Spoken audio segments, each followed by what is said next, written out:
Peggy 3.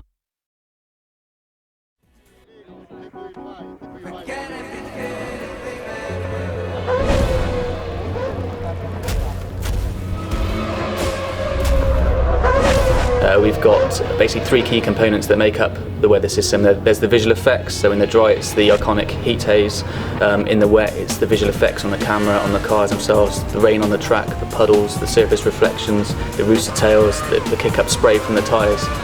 The second aspect is how those visual effects tie into the track simulation. But the third part of the weather system is actually the effect it has on the gameplay.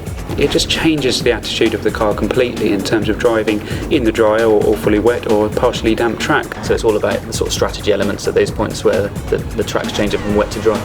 The track will evolve as each car individually drives on that surface, and very, very accurate. The track surface actually knows how wet it is. You'll actually find that the gamers on wet tyres on the drying track will try and seek out those puddles to cool their tyres and stop them from damaging. When you're in the car, you've really got no idea what the weather's doing, but the teams, they know by the radar where the weather is coming in from and how long it's going to last. And that's something that will be added into the game as well. You'll be aware of what the weather's doing roughly, and then you can make your call just like you would in real life. The weather system is set up to be completely dynamic for career. It changes over time. So you go to Spa, a typically very unpredictable track. You need to be prepared to alter your car balance as the race weekend progresses, so that when you're heading towards that Sunday race day, you think you've got a car set up that is going to be balanced for the predicted weather conditions.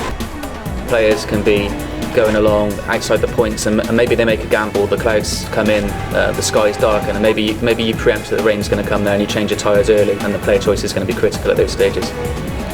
It brings that new element of launching a multiplayer game with Monaco in a heavy downpour, Monaco in the sun, or Monaco when the rain just starts coming down. I prefer to play those kind of scenarios rather than switching tracks into reverse or playing point to point. It's about making the game that I've always wanted to play.